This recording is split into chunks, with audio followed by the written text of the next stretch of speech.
जय जिनेन्द्र।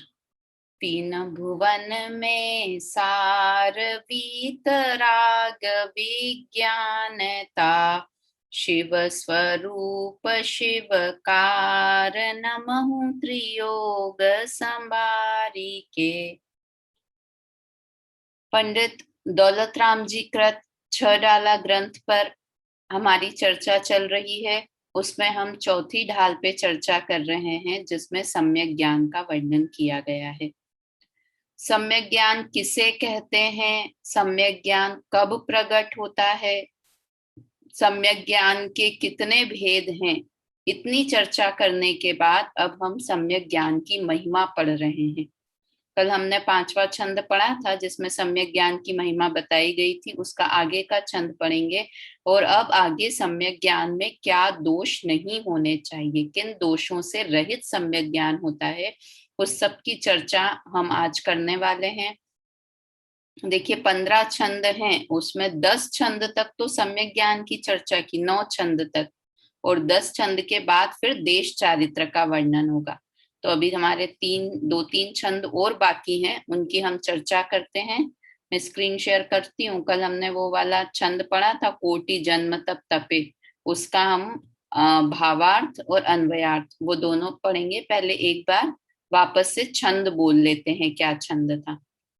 कोटि जन्म तप तपे, ज्ञान बिन कर्म झरे जे, ज्ञानी के छिन माहि त्रिगुप्ति ते, सहज टरे ते, मुनि व्रत धार अनंत बार, ग्रेवक उपजायो, पे निज आत्म ज्ञान बिना सुख लेश न पायो।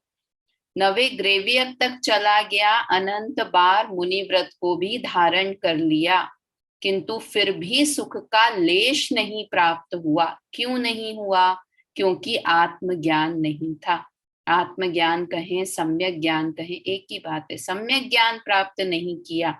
इसलिए देखो, नरक में सम्यक दर्शन के साथ, मतलब सम्यक दर्शन के साथ बोलते हैं अपन, यहाँ सम्यक ज्ञान की महिमा कर रहे हैं कि सम्यक ज्ञान के साथ नरकवास भी सुखदायक है, और सम्यक ज्ञान के बिना ग्रेवियक का सुख भी दुखदायक है।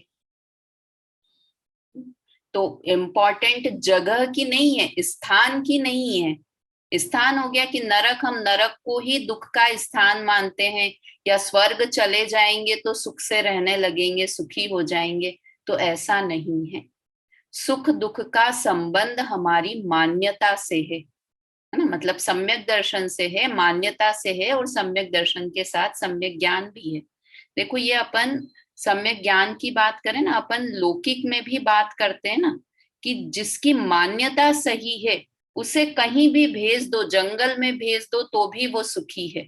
और जिसको दुखी ही रहने की आदत हो गई है तो उसे तो कहीं भी रख दो आप, बहुत अच्छे महल में भी रख दो, बहुत अच्छे से अच्छा खाना खिलाओ, फिर भी वो उसमें गलती ढूंढेगा, क्योंकि उसे दुखी रहने की आदत है ना, उसकी मान्यता गलत है, इसलिए समझो दुखी रहने।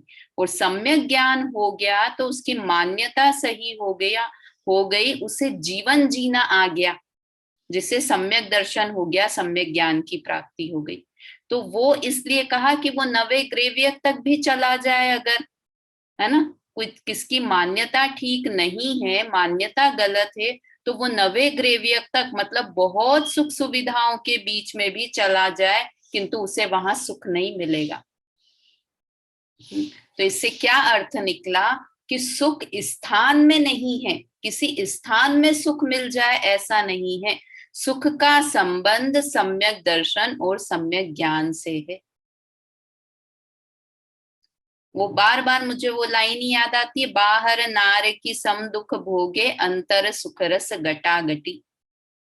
कि बाहर में तो नारकियों जैसे दुख दिख रहे हैं कि इतनी मारकाट चल रही है, और अंदर में सुख ही सुख है।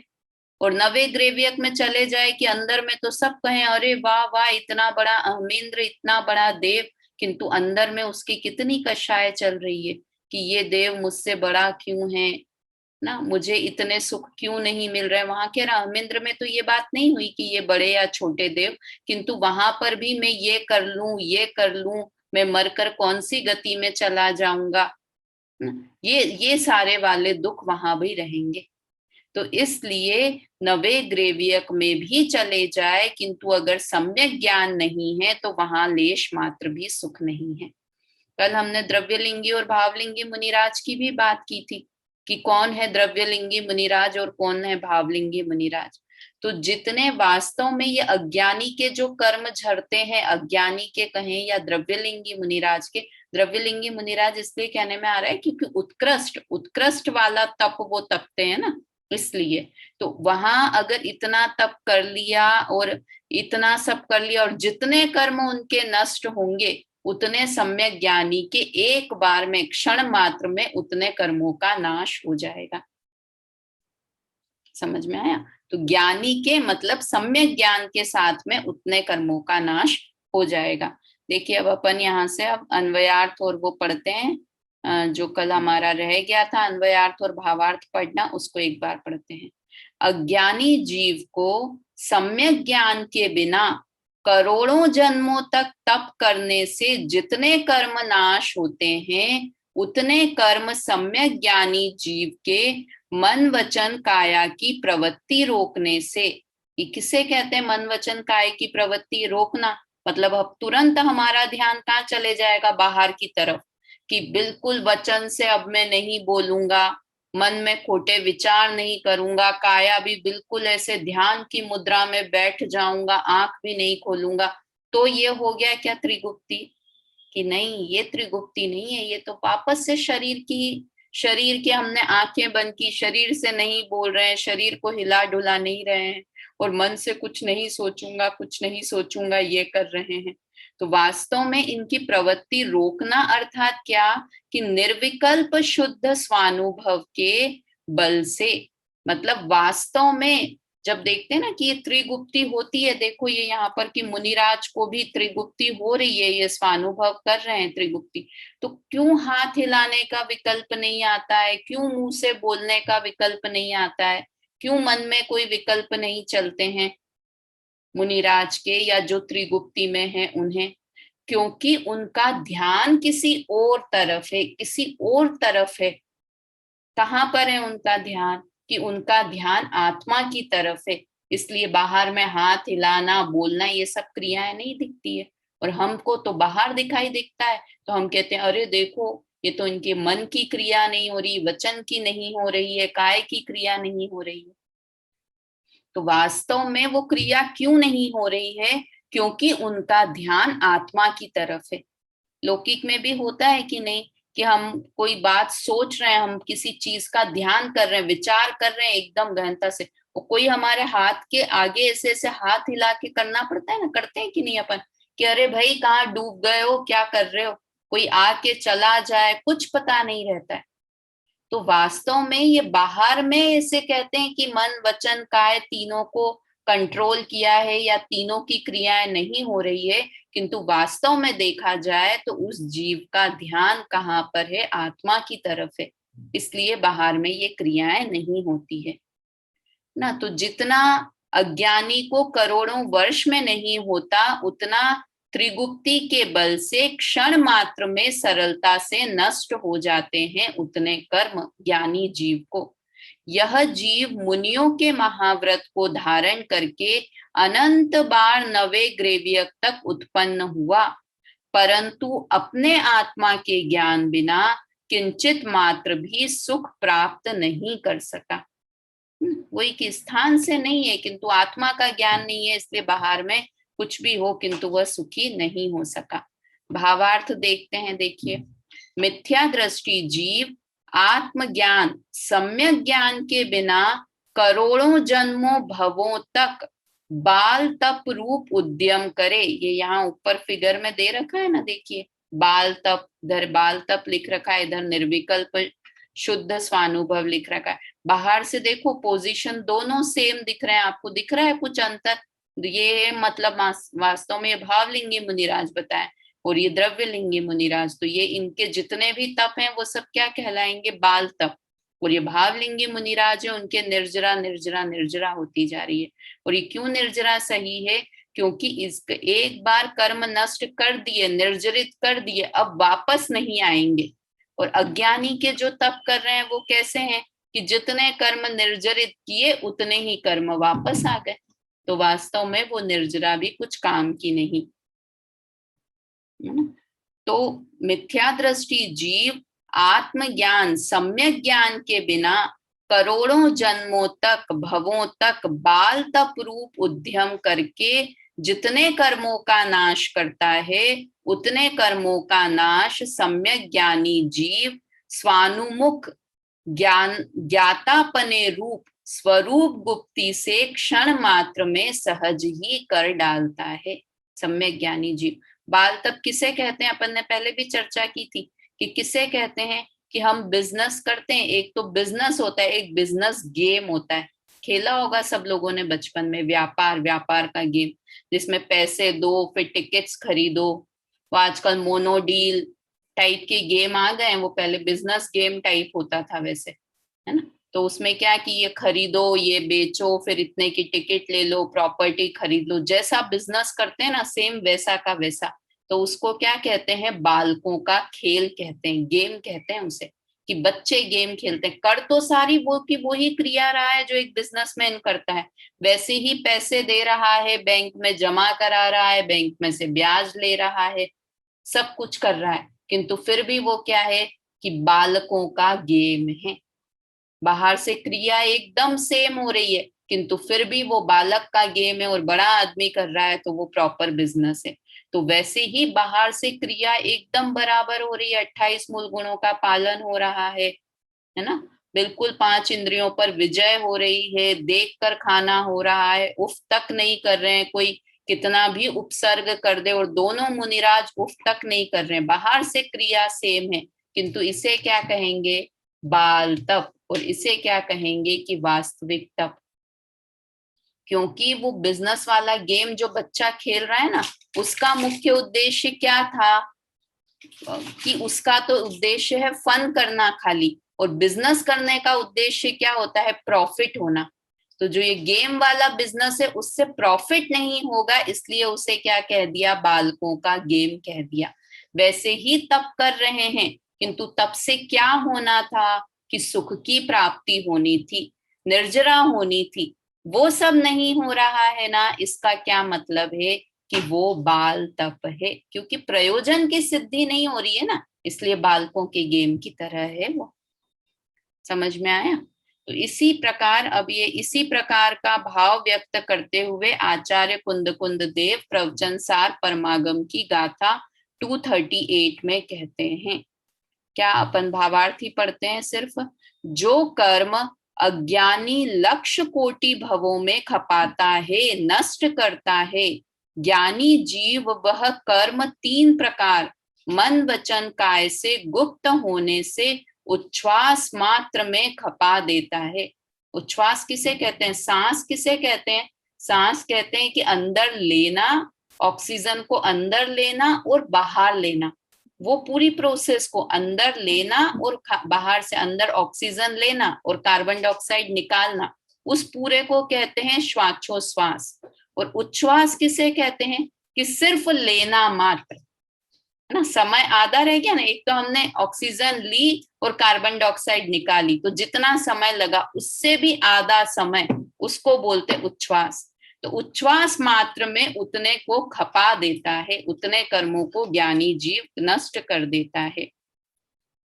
यह जीव द्रव्यलिंग मुनिपना धारण करके एवं महाव्रतों का निरतिचार पालन करके नवे ग्रेवियक तक के विमान में अनंत बार उत्पन्न हुआ, परंतु आत्मज्ञान अर्थात सम्यक ज्ञान अथवा स्वानुभव के बिना वह लेश मात्र भी सुख प्राप्त नहीं कर सका, है ना। सम्यक ज्ञान नहीं था इसलिए जगह पर वहां चला गया इतने ऊंचे स्थान पर, किंतु फिर भी सुख को प्राप्त नहीं कर सका। चलिए ये 5वें छंद की बात हुई, अब हम और छठा छंद पढ़ते हैं एक बार। करुणावंत श्री गुरु दुर्लभ मनुष्य पर्याय को तत्वाभ्यास से सफल बनाने की मंगलमय प्रेरणा देते हैं।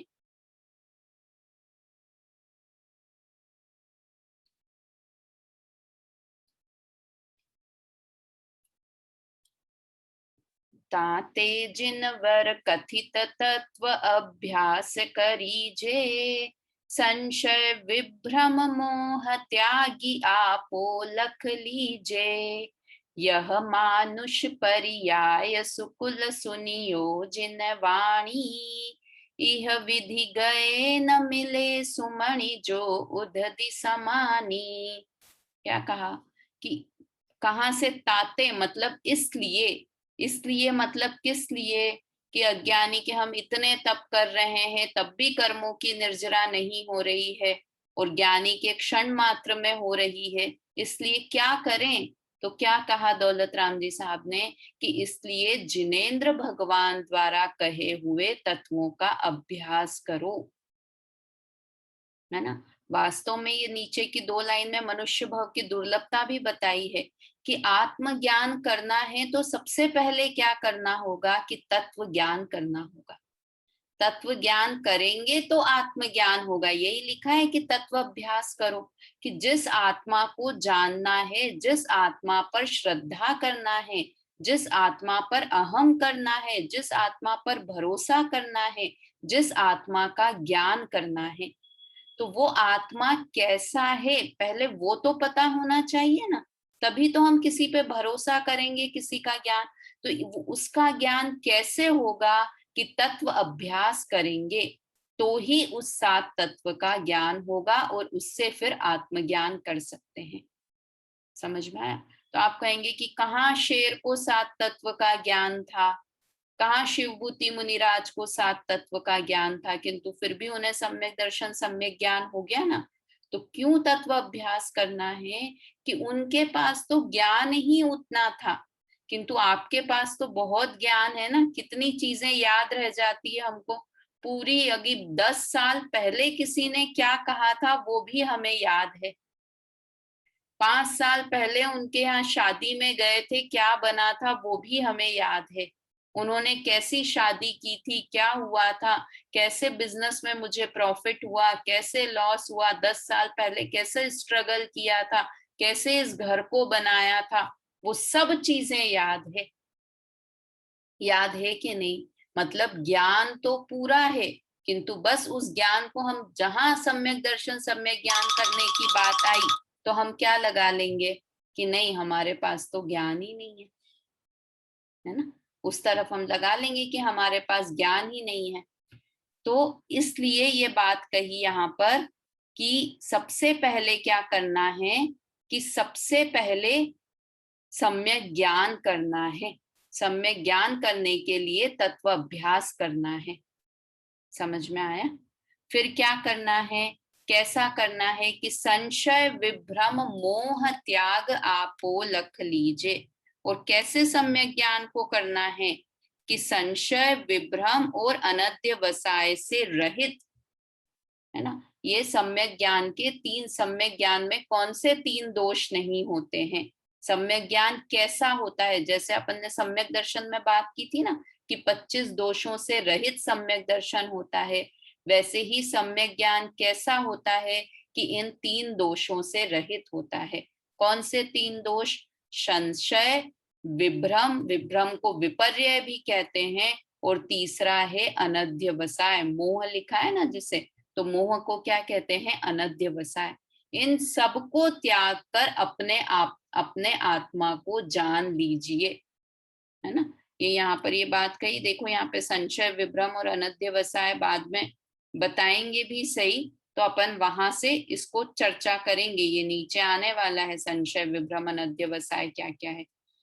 फिर क्या है कि अब यहाँ पर मनुष्य भव की दुर्लभता बता रहे हैं बात की 2 लाइन में, क्या कि यह मानुष पर्याय सुकुल सुनी वो जिनवाणी, कि यह मनुष्य पर्याय का मिल जाना, फिर मनुष्य पर्याय मिलने के बाद सुकुल अच्छा कुल मिल जाना, और जिनवाणी सुनने को भी मिल जाना, यह उत्तरोत्तर महादुर्लभ है, बहुत दुर्लभ है। मनुष्य पर्याय मिल जाना बहुत दुर्लभ है अभी तो, है ना। क्यों है देखो ये यहाँ पर अपन देखते हैं पहले कि मनुष्य पर्याय, फिर सुकुल का मिलना और फिर जिनवाणी का सुनने को मिल जाना, ये क्यों दुर्लभ है। ये हमने पहले भी बात की थी ना कि अनंत जीव हैं इस संसार में, किंतु मनुष्य कितने हैं? बहुत थोड़े हैं। मनुष्य का क्षेत्र बहुत थोड़ा है, मनुष्य की आयु बहुत थोड़ी है अन्य गतियों के कंपैरिजन में। और मनुष्य भव मिलते हैं ना, वो भवों की संख्या भी बहुत कम है। तो इसलिए मनुष्य पर्याय मिल गई तो समझो बहुत बड़ा काम हो गया। उसके बाद अच्छा कुल मिल गया कि मनुष्य भी बन जाते, किंतु कोई दूसरी कास्ट में, कोई नीच कुल में जन्म हो जाता कि जहां पूरे समय हमें सिर्फ कमाने खाने की ही चिंता लगी रहती, या दूसरों की बुराइयां भलाइयां करने में ही लगे रहते। नीच कुल के लक्षण क्या है? यही सब है। किंतु हमें उच्च कुल मिल गया है, सारी चीजों की संपन्नता है। अभी हमें 1 घंटे स्वाध्याय करने के लिए सोचना नहीं पड़ता है कि कैसे 1 घंटा समय निकालें। समझ में आया? मतलब उच्च कुल में है, इसलिए ये सारी सुख सुविधाएं हमें मिल गई है। उच्च कुल से रिलेशन नहीं है, समझो उच्च कुल भी मिल गया और ये सारी सुविधाएं भी मिल गई, है ना। और उसके बाद जिनवाणी सुनने को भी मिल गया। ये तो उससे भी महान महान काम हो गया। क्यों हो गया उससे भी महान? अपने रिलेटिव्स को देख लो, कितने रिलेटिव्स हैं आपके और कितना स्वाध्याय कर पाते हैं। कितने लोग तो ऐसे हैं कि शशि प्रभा आंटी है ना, सुनती हैं, शायद इंदौर से सुनती हैं शशि प्रभा आंटी। तो वो कैसे है कि इतना सुनने को कि हम भेज भी दें किसी को, किंतु सामने वाले को सुनने का तो इंटरेस्ट होना चाहिए ना। कि सुनने का ही इंटरेस्ट नहीं हो सामने वाले को, तो आप क्या करोगे? भेज भी दोगे। तो मतलब जिनवाणी सुनने को मिल रही है ना। शशि प्रभाई आंटी नाम है, मैं वही नाम ही चेक कर रही थी। तो इंदौर से सुनती है आंटी, और सब अपने रिलेटिव्स को भी कि हाँ सुनना चाहिए, ऐसी प्रेरणा भी देती हैं। पुष्पा आंटी है इंदौर से, वो भी सुनती है और सबको प्रेरणा भी देती है सुनना चाहिए। तो वास्तव में जिनवाणी सुनना मिलना ये भी महापुण्य का उदय है जब हमें सुनने को मिलती है। समझ में आया? नहीं तो वास्तव में अपने रिलेटिव्स में ही देख लो, कहीं दूर जाने की जरूरत नहीं है। कि जैनी भी हैं, उच्च कुल में भी उत्पन्न हो गए हैं, किंतु सिर्फ दर्शन करके आ गए और हो गए हम जैनी। कितनों को तो दर्शन का भी ठिकाना नहीं है ना। किंतु दर्शन कर लिए, पूजा कर लिया और हो गया हमारा दिन भर का काम। तो जिनवाणी हमें सुनने को मिल रही है, ये भी हमारे महापुण्य का उदय है। अब समझो हम इतना, अब ये देखो आगे यहाँ पर कह रहे हैं कि इसके आगे क्या लिखा कि अगर ये एक बार चला गया तो क्या होगा? यह विधि गए न मिले सुमणि जो उदधि समानी। अगर ये सारी चीजें मिल गई हैं और वापस चली गई, ये सारा योग, इतना सुयोग मिलकर वापस चला गया, तो उसे प्राप्त करना कितना कठिन है। कि सुमणि जो उदधि समानी, उदधि मतलब समुद्र, अगर समुद्र में कोई मणि को फेंक दें तो वापस वो मणि मिलना कितना मुश्किल है। कि बहुत मुश्किल है, मतलब इम्पॉसिबल ही है समझो। ये ऐसे होता था कि पहले समुद्र में जाते थे, छोटे थे, वो टॉय वगैरह लेके जाते थे और बीच तक चले गए वहां पर खेलने के लिए, और फिर वो कुछ टॉय अंदर लहर के साथ अंदर चला गया, तो अब मिल सकेगा क्या वो खिलौना? यहाँ तो सुमणि, मतलब सुमणि किससे कंपैरिजन किया है? बहुत अच्छी मणि, चिंतामणि। तो वैसे ही मनुष्य पर्याय और चिंतामणि रत्न एक जैसा है। और अगर वो मिल गया और उसे फेंक दिया समुद्र में, कुछ वो आता है ना उदाहरण ऐसे कि कोई खाना खा रहा था और हाथ में मणि थी, और वो कौवा बार बार परेशान कर रहा है खाना खाने के लिए, तो उसने कौवे को उड़ाने के लिए उस मणि को फेंक दिया और वो मणि लेकर कौवा उड़ गया। तो अब कब मिलने वाली है वो मणि वापस से? कि भैया तूने इतनी छोटी सी चीज के लिए, इतने से रोटी के टुकड़े के लिए इतनी बड़ी मणि को फेंक दिया। उस मणि से तू कितनी रोटियां खरीद सकता था, कितना खाना खरीद सकता था, कि बहुत खरीद सकता था, और तूने उस मणि को वेस्ट कर दिया। समझ में आया?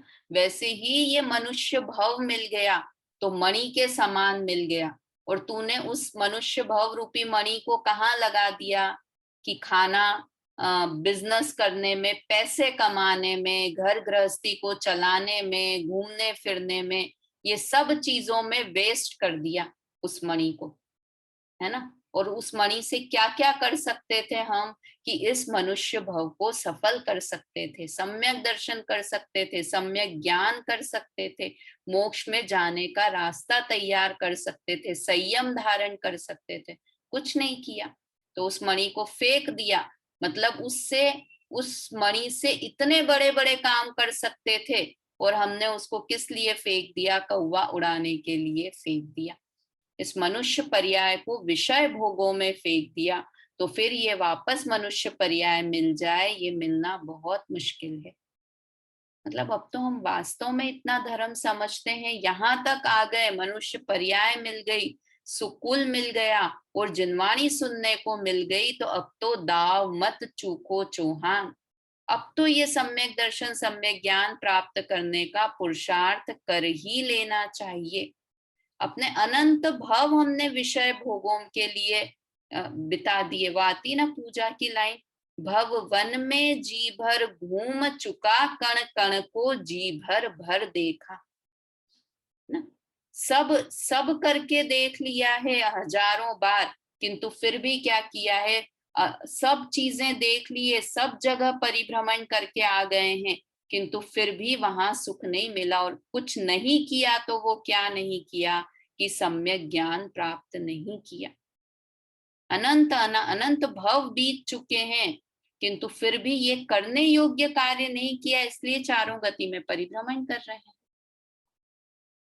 समझ में आया। तो ये बहुत अच्छे से इस छंद में दौलत राम जी साहब ने मनुष्य भव की दुर्लभता बताई, कि ये चिंतामणि रत्न के समान भव मिल गया है, तो इसे व्यर्थ मत जाने दो। अब ये यहाँ पर जो ये 3 शब्द आए थे, संशय, विभ्रम और मोह को त्याग करके अपनी आत्मा को जानो। तो क्या होता है संशय, विभ्रम और मोह, नीचे तो हम पढ़ेंगे ही, किंतु फिर भी थोड़ी सी और चर्चा कर लेते हैं कि क्या होता है संशय, विभ्रम और मोह। कि संशय मतलब तो डाउट होना, उसे कहते हैं संशय होना। डाउट हो जाता है कि नहीं, ये वही न्याय दीपिका में और सब जगह तो वो सीप और चांदी का उदाहरण देते हैं, कि सीप को चांदी पर अब कहाँ सीप देखने को मिलती और कहाँ, किंतु संशय हो जाता है, डाउट हो जाता है हमको। मोस्टली रियल ज्वेलरी और इमिटेशन ज्वेलरी में कंफ्यूजन हो जाता है कि नहीं हो जाता है। किसी ने दूसरों की देखने में हम कितने लगे रहते हैं कि उसने जो ये रिंग पहनी है, ये रियल है या नकली है। डाउट हो जाना, संशय हो जाना, कि ये रियल डायमंड है या अमेरिकन डायमंड है, एडी है या रियल है। होता है कि नहीं डाउट किसी ने किसी के लिए। तो क्या है वो, संशय है, मतलब उस पदार्थ का सही ज्ञान नहीं है, तो उसे कहते हैं संशय ज्ञान। तो ये मिथ्या ज्ञान का लक्षण है, मतलब ये सम्यक ज्ञान में दोष है। सम्यक ज्ञान प्राप्त तब तक नहीं हो सकता जब तक संशय रहे। तो हमको तो कोई ज्वेलरी का, डायमंड का ज्ञान नहीं करना है, हमें तो किसका ज्ञान करना है, आत्मा का। तो हमें वास्तव में देखो, अभी तक हम इतना समय स्वाध्याय करते हुए हो गया, किंतु अभी भी कई बार हमको डाउट हो जाता है कि नहीं हो जाता है। क्या डाउट हो जाता है, कि वास्तव में मोक्ष है या नहीं है, कि ये सिर्फ बातें ही बातें हैं, वास्तव में मोक्ष नाम का स्थान है भी या नहीं है, अनंत सिद्ध भगवान है भी या नहीं है, ऐसा संशय हो जाता है ना। और मैं तो ये कहती हूँ कि हमें अभी तो ये भी भरोसा नहीं है कि सम्यक दर्शन भी है या नहीं है, और सम्यक दर्शन हम प्राप्त भी कर सकते हैं या नहीं कर सकते हैं। इतने समय से स्वाध्याय कर रहे हैं, सम्यक दर्शन तो हुआ नहीं, तो हमें तो होगा नहीं। जो बड़े बड़े विद्वान है ना, उच्च कोटि के, उन लोगों को ही सम्यक दर्शन हो सकता है, हमें तो हो सकता है कि नहीं, पता नहीं है, डाउट है हमको, इसीलिए सम्यक दर्शन नहीं हो रहा है। ये में तो सबसे इंपॉर्टेंट संशय है ना।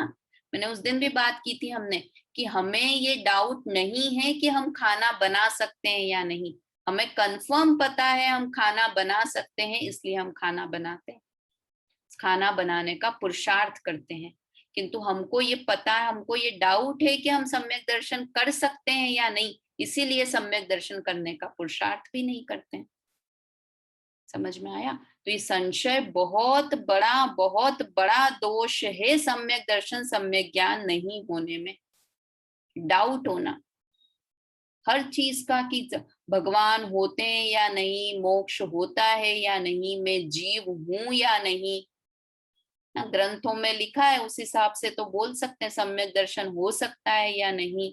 सब चीजों का डाउट है हमें, इसीलिए इन सब चीजों की प्राप्ति नहीं हो रही है।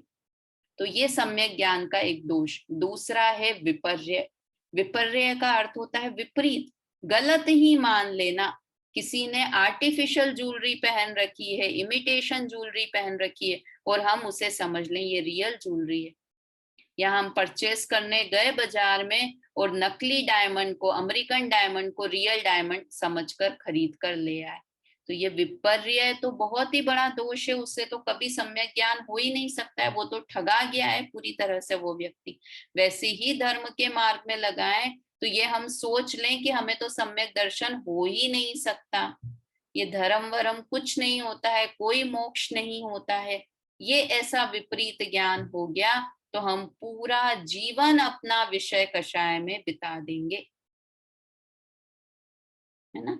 ये कितने लोग धर्म क्यों नहीं सुनते, इसीलिए नहीं सुनते। बड़े बड़े डॉक्टर इंजीनियर्स हो जाएं, बहुत अच्छे इंजीनियर हैं, मतलब मैं जानती भी हूँ लोगों को, बहुत अच्छे अच्छे हैं, किंतु बस ये क्या धर्म वरम क्या है, कुछ नहीं है, ये भव है, अगला भव किसने देखा है ही नहीं। ऐसा विपरीत ज्ञान हो गया कि अगला भव है ही नहीं, कोई भगवान है ही नहीं, उस सम्यक दर्शन नाम की चीज ही नहीं है। तो ये विपरीत ज्ञान हो गया, तो उस जीव को भी, जिसे विपर्य ज्ञान है, जिसे विपर्यता है अंदर में, उसे भी कभी सम्यक ज्ञान नहीं हो सकता, है ना। तीसरा तीसरा क्या है, अनध्यवसाय, कि कुछ होगा, मैं आत्मा हूं या शरीर, ठीक है कुछ होगा, सम्यक दर्शन वम्यक दर्शन ठीक है, ऐसे ही सब लोग मंदिर जाते हैं तो चले गए, ठीक है अब जा रहे हैं तो चले गए, कुछ होगा धर्म वरम, हमें क्या करना है ना। ऐसा ऐसा ही हेय भाव, हीन भाव, ऐसा हेयता कि ठीक है कुछ होगा धर्म वरम, ठीक है, ज्यादा ज्यादा दिमाग ही नहीं लगाना है इस चीज में, तो वो अनध्यवसाय उस व्यक्ति को, उस जीव को भी कभी सम्यक ज्ञान नहीं हो सकता। तो इसलिए लिखा है यहाँ पर कि संशय को त्याग कर, विपर्य को त्याग कर और अनध्यवसाय को त्याग कर आत्मज्ञान करो।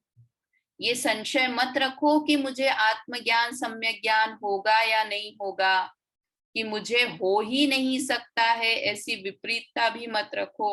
और ऐसा अनध्यवसाय कि होता होगा तो ठीक है, नहीं होगा तो ठीक है, अपन तो कूल रहो, ये तीनों चीजें दिमाग में रखना, ये आत्मज्ञान नहीं होने का कारण है। तो इन तीनों को त्याग कर आत्मज्ञान करो, ऐसी दौलत राम जी साहब यहाँ से प्रेरणा दे रहे हैं हमें। समझ में आया? तो यह पूरा छंद हो गया, अपने समझ में आया होगा आपकी क्या है। इसलिए जिनेंद्र अपन एक बार अर्थ अन्वयार्थ पढ़ लेते हैं इसका, एक बार पहले छंद और बोल लेते हैं, आज बीच में लाइट चली गई तो सब गड़बड़ हो गया काम। चलिए एक बार छंद बोल लेते हैं। ताते जिन वर कथित तत्व अभ्यास करीजे, संशय विभ्रम मोह त्याग आपो लख लीजे, यह मानुष पर्याय सुकुल सुनी वो जिन वाणी, यह विधि गए न मिले सुमणि जो उदधि समानी। विधि मतलब जिस प्रकार सुमणि अगर समुद्र में चली जाए तो नहीं मिलती, उसी तरह से ये भी नहीं मिलते हैं मनुष्य पर्याय सुकुल और जिनवाणी सुनना। देखिए पढ़ते हैं। इसलिए जिनेंद्र भगवान द्वारा कथित परमार्थ तत्व का अभ्यास करना चाहिए और संशय विपर्य और अनध्यवसाय, अनध्यवसाय अर्थात अनिश्चितता, इनको छोड़कर अपनी आत्मा को लक्ष्य में लेना चाहिए, अर्थात जानना चाहिए, है ना। वास्तव में आत्मज्ञान करना है तो उसके पहले सात तत्व का अभ्यास करना ही करना पड़ेगा, और कोई रास्ता नहीं है और कोई उपाय नहीं है सम्यक ज्ञान प्राप्त करने का, है ना। तत्व ज्ञान करेंगे, तत्व अभ्यास करेंगे तो सम्यक ज्ञान की प्राप्ति होगी। समझ में आया? देखिए, और फिर आगे बता रहे हैं, यदि ऐसा नहीं किया तो यह मनुष्य भव, उत्तम कुल और जिनवाणी का सुनना, ये सब सुयोग बीत जाने पर समुद्र में समाये डूबे हुए सच्चे रत्न की भांति पुनः मिलना कठिन है। वास्तव में अनंत भव बिता दिए इस शरीर के लिए, इन विषय कषाय के लिए, एक भव तो हमें अपनी आत्मा के लिए भी बिताकर देखना तो चाहिए कि वास्तव में सम्यक दर्शन हो रहा है या नहीं हो रहा है ना। देखो ये यहाँ पर बताया, फिर वो बोलते हैं ना, एक ये समुद्र में फेंक रहा है कि उसे वैल्यू ही नहीं है कि ये हीरा है, इसलिए समुद्र में फेंक दिया हीरे को। बहुत सारे भजनों में भी आता है। देखो वो भजन आता है, एक शायद किसका लिखा हुआ है, मांगी लाल जी थे कोलारस वाले, उनका लिखा हुआ है। मेरा भाई इसके ऊपर छोटे थे जब, तो मेरे भैया है बड़े, तो वो इसको बहुत अच्छे से गा के डांस भी करते थे। उसके क्या था, स्व और पर के झक्का झगड़ा में, मन हीरो गवई दियो कचरा में। स्व और पर का झगड़ा में, मन हीरो गवई दियो कचरा में। कि क्या स्व में स्व हूं, पर हूं ऐसा अनद्य वसाए झगड़े में, अर्थात अनद्य वसाए में मैंने हीरे को कचरे में गंवा दिया, अर्थात मनुष्य पर्याय को कचरे में गंवा दिया। समझ में आया? तो ये वास्तव में बोलते हैं ना, फिर पछतावत होत क्या जब चिड़िया चुग गई खेत। अब पछताने से क्या हो, अब तो अब अंत समय आ जाए, बुढ़ापा आ जाए, फिर हम सोचें कि अरे मैंने तो कुछ किया ही नहीं, मैं कुछ कर लेता तो अच्छा था, अब तो दिमाग भी चलना कम हो गया है और मैंने यूं ही मनुष्य पर्याय बिता दी। तो अब पछतावत होत क्या जब चिड़िया चुग गई खेत, या ये मनुष्य पर्याय निकल गई, तिर्यंच में चले गए, स्थावर में चले गए, तो वो ही है अब पछतावत होत क्या जब चिड़िया चुग गई खेत। तो वास्तव में कई बार तो कोई समझाने वाले नहीं मिलते हैं, किंतु हम भाग्यशाली हैं कि हमें दौलत राम जी मिल गए समझाने के लिए कि ये तुम्हारी मनुष्य पर्याय चिंतामणि रत्न के समान है ना। भाग्य वास्तव में उपदेश देने वाले, इतनी प्रेरणा करने वाले हमें गुरु मिल गए, तो वो भी हमारा अहो भाग्य है। कईयों को तो पता ही नहीं है कि मनुष्य भव चिंतामणि रत्न के समान दुर्लभता से मिला है, तो उनकी तो चलो जाने दो, अब हमें पता चल गया है ना। तो अब हमें तो इस मनुष्य भव का उपयोग करना ही करना है। किसके लिए करना है? सम्यक ज्ञान प्राप्त करने के लिए करना है। समझ में आया? देखिए भावार्थ पढ़ते हैं इसका। आत्मा और पर वस्तुओं के भेद ज्ञान के लिए जिनेन्द्र देव द्वारा प्ररूपित सच्चे तत्वों का पठन पाठन मनन करना चाहिए, है ना। जिनेन्द्र भगवान जो बताते हैं, उनका जिनेन्द्र भगवान ने जो 7 तत्व बताए हैं उनका पठन पाठन करो, पढ़ो पढ़ाओ और मनन करो, मतलब उसका चिंतवन भी करो। सिर्फ पढ़ के एक कान से सुन के दूसरे कान से निकालना नहीं है, उसका मनन भी करना है, चिंतवन भी करना है। और कैसा? संशय विपर्य और अनध्यवसाय सम्यक ज्ञान के इन 3 दोषों को दूर करके आत्म स्वरूप को जानना चाहिए। कैसा है संशय, किसे कहते हैं? इस प्रकार है अथवा इस प्रकार, ऐसे परस्पर विरुद्धता पूर्वक 2 रूप ज्ञान को संशय कहते हैं। कि ये ऐसा है या ऐसा है, मैं आत्मा हूं या मैं जड़ हूं, मैं शरीर का काम भी कर सकता हूं और आत्मा का काम भी कर सकता हूं, ऐसा संशय होना। विपर्य किसे कहते हैं? वस्तु स्वरूप के विरुद्धता पूर्वक यह ऐसा ही है, जैसा वस्तु स्वरूप है वैसा मान लिया तो सम्यक ज्ञान हो गया, किंतु गलत को ही सही मान लिया। ये होता है ना कि भाई ये बॉम्बे जाने का रास्ता ये है या ये है, ऐसा डाउट होना, इसका नाम क्या है? संशय। विपर्य में क्या हुआ कि रास्ता तो ये था बॉम्बे जाने का, किंतु क्या मान लिया? इस रास्ते से बॉम्बे जाएंगे और इस रास्ते पे चलना शुरू कर दिया। तो अब कब बॉम्बे पहुंच जाएंगे कि कभी नहीं। विपरीत ज्ञान हो गया कि वस्तु स्वरूप से विपरीत ज्ञान, ये कुदेव कुगुरु कुशास्त्र ही मुझे तारने वाले हैं, ये ही सच्चे देव हैं, ऐसा मान लिया तो ये क्या हो गया, विपर्य ज्ञान हो गया, विरुद्ध ज्ञान। क्योंकि वो वास्तव में वो तो संसार के हैं, वो तो उपल नाव जैसे हैं, पत्थर की नौका के समान है। तो इस प्रकार का ज्ञान है वो विपर्य है। उसके तीन भेद हैं, कारण विपर्य, स्वरूप विपर्य और भेदाभेद विपर्य। इसकी चर्चा कभी करेंगे, अभी अपना समय भी होने आ गया है। और ये विपर्य के उल्टे ज्ञान के ही, मिथ्या ज्ञान के ही भेद हैं।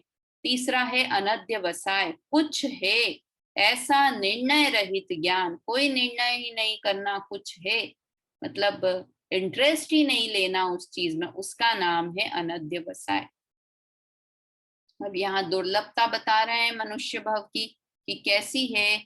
यदि इस अवसर में तत्वाभ्यास करके आत्मानुभव नहीं किया तो जिस प्रकार समुद्र में डूबा हुआ अमूल्य रत्न पुनः हाथ नहीं आता, उसी प्रकार मनुष्य शरीर, उत्तम जैन श्रावक कुल और जिन वचनों का श्रवण आदि सुयोग बीत जाने के बाद पुनः पुनः प्राप्त नहीं होंगे।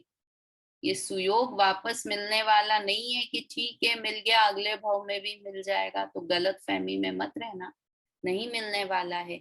इसलिए इस अपूर्व अवसर को व्यर्थ न गंवाकर आत्म स्वरूप की पहचान अर्थात सम्यक ज्ञान की प्राप्ति करके यह मनुष्य जन्म सफल करना चाहिए। इस मनुष्य पर्याय को सफल करना चाहिए। वास्तव में कमाना, ये सब कार्य तो पेट इकट्ठा करना, भोजन इकट्ठा करना, घर बनाना, ये सब कार्य तो पशु भी कर लेते हैं। पक्षी भी इतना सुंदर घोंसला बनाते हैं कि मैंने तो देखे हैं 2 4 6 ऐसे घोंसले इतने सुंदर कि हम सोच नहीं सकते कि चिड़िया ने इतना अच्छा घोंसला बनाया, पूरा एक दूसरे से ताने बाने इकट्ठे करके इतना सुंदर शेप का कि बस। मधुमक्खी का छत्ता वो होता है, उसमें सारे चीज होते हैं, रानी का कमरा, ये कमरा, वो कमरा, ये सब पढ़ते हैं ना। तो ये सब तो तिर्यंच भी कर लेते हैं। अच्छा घर बनाना, अच्छे से बच्चों का पालन पोषण करना, उन्हें भोजन वगैरह खिलाना, घूमने फिरने जाना। घूमते फिरते हैं कि नहीं, माइग्रेट करते हैं कि नहीं एक स्थान से दूसरे स्थान पर, तो घूमना फिरना, मस्ती करना, उछल कूद करना, ये सब तो तिर्यंच भी कर लेते हैं। नाचना गाना, बंदर भी नाच लेता है मदारी के उस पे, डमरू पे। तो हमने क्या किया, क्लब में जाकर डांस कर लिया, शादियों में नाच लिए, खा लिए, अच्छा घर बना लिया। तो वास्तव में जो तिर्यंच करते हैं वो ही हमने किया। हमने कहाँ इस मनुष्य भाव का उपयोग किया। समझ में आया। इस संदर्भ में आचार्य कल्प पंडित टोडरमल जी क्या मार्गदर्शन देते हैं कि इसलिए अवसर चूकना योग्य नहीं है।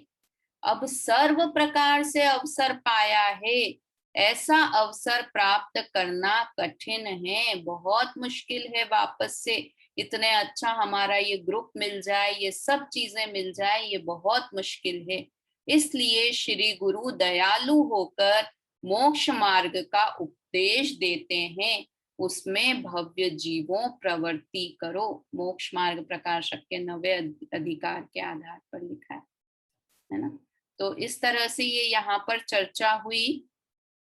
तो वास्तव में आज के इस पूरी क्लास का सार क्या है कि हमें सम्यक ज्ञान प्राप्त करना है। और सम्यक ज्ञान कब प्राप्त होगा कि संशय, विपर्य और अनध्यवसाय को छोड़ देंगे, इनका त्याग कर देंगे। डाउट मत रखो मन में कि हमें आत्मज्ञान, सम्यक ज्ञान नहीं हो सकता। देखो बार बार ये हमेशा ध्यान रखो कि ये हम पूरी ढाल में क्षयोपशम ज्ञान की बात नहीं कर रहे हैं, सम्यक ज्ञान की बात कर रहे हैं ना? तो इसलिए हमें सम्यक ज्ञान, इन तीनों को हटाकर सम्यक ज्ञान प्राप्त करने का उद्यम करना चाहिए। और उसका रास्ता क्या है कि तत्व अभ्यास करना, वो ही सम्यक ज्ञान प्राप्त करने का मार्ग है। ठीक है। बात की 2 लाइनों में क्या पढ़ा कि मनुष्य पर्याय मिलना बहुत मुश्किल है। मनुष्य पर्याय के लिए तो देवता लोग भी तरसते हैं। कि एक समय हमें मनुष्य पर्याय का दे दो। क्यों है मनुष्य पर्याय इतनी इंपॉर्टेंट? क्योंकि ये ही एक पर्याय है जहां पर हम सम्यक दर्शन करके संयम धारण कर सकते हैं और मोक्ष में भी जा सकते हैं। मनुष्य पर्याय से, बाकी तीनों गतियों से मोक्ष नहीं है, सिर्फ मनुष्य गति से ही मोक्ष है। अब कहेंगे कहाँ जा सकते हैं पंचम काल में? अरे ये सब बातें छोड़ दो, तुम पुरुषार्थ तो करो। तुम पुरुषार्थ नहीं करते हो इसलिए ऐसा कह दिया कि पंचम काल में मोक्ष नहीं जा सकते हैं। पर जहां तक जा सकते हैं वहां तक तो चले जाएं हम, कि हम सम्यक दर्शन कर सकते हैं, सम्यक ज्ञान कर सकते हैं, आत्मज्ञान कर सकते हैं, तो वो तो करें। पांचवें गुण स्थान तक जा सकते हैं, छठे गुण स्थान तक जा सकते हैं, वहां तक तो जाएं। जो नहीं कर सकते हैं कि अरे मोक्ष नहीं जा सकते हैं, तो भाई जहां तक जा सकते हो वो तो चले जाएं हम। तो इस तरह से हमें प्रेरणा लेकर सम्यक ज्ञान प्राप्त करने की तरफ, सम्यक दर्शन, सम्यक ज्ञान प्राप्त करने में अपने मनुष्य भव को लगाना चाहिए।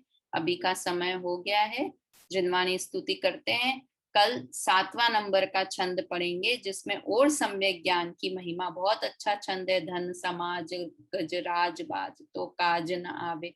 अगला छंद है, उसकी चर्चा कल करेंगे। अभी जिनवाणी स्तुति। निज निधि निज में बताई, यह अनंत उपकार है। इसके लिए जिन वाणी माँ को वंदना शत बार है, वंदना शत बार है। जय जिनेन्द्र।